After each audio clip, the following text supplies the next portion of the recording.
flashback sedikit ya sebelum perang ya. 5 krisis tadi yang saya katakan sejak awal pandemi ya, krisis kesehatan, krisis ekonomi, kemudian lanjut dengan krisis logistik, krisis komoditi, dan lanjut krisis energi.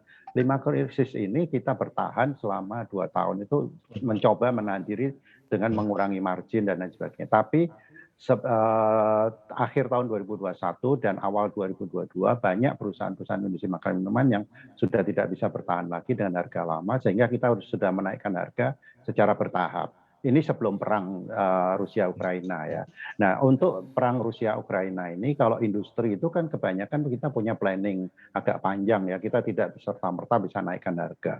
Apalagi kalau kita naik harga, kita harus bicara dengan retail kita harus melihat situasi konsumen juga dan lain sebagainya. Nah, sementara akibat perang Rusia-Ukraina ini kita belum melakukan action apa-apa, kita masih melihat dan mudah-mudahan tidak berlangsung lama. Ya mau tidak mau ya pasti ada dampak sedikit tergerus margin dan lain sebagainya karena ini energi juga naik semua ya, harga-harga naik semua. Nah, ini yang kita lihat seperti itu Mas Gibran. Nah, mudah-mudahan segera berakhir. Tapi kalau ini berlangsung lama, mau tidak mau penyesuaian harga itu pasti akan terjadi. Dan inilah situasi terberat bagi industri makanan minuman karena terus terang makanan minuman, produk makanan minuman itu masih price sensitif di Indonesia.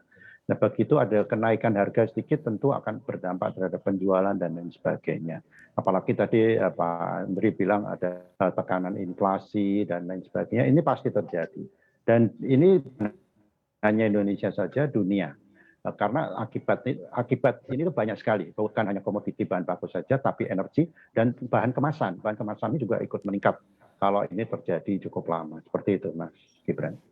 Apakah dampak dari ketegangan geopolitik ini sudah tercermin juga terhadap beban kos produksi dari pengusaha, Pak Adi? Jadi kalau industri, khususnya industri menengah besar, itu pasti punya ketahanan stok, ketahanan produk ya, di mana rata-rata antara 1 sampai 2 bulan untuk bahan baku, kemudian barang jadi itu biasanya sekitar 2 minggu sampai 1 bulan. Nah, kita belum melakukan apapun terhadap adjustment kenaikan harga ini. Tapi kalau perusahaan kecil rumah tangga, ini yang agak berat, memang mereka tidak punya stok dan lain sebagainya. Oke, Pak Andri, kalau misalnya memang dampak dari ketegangan geopolitik ini terus berlangsung, kalau target inflasi domestik akibat ketegangan ini seperti apa Anda melihatnya?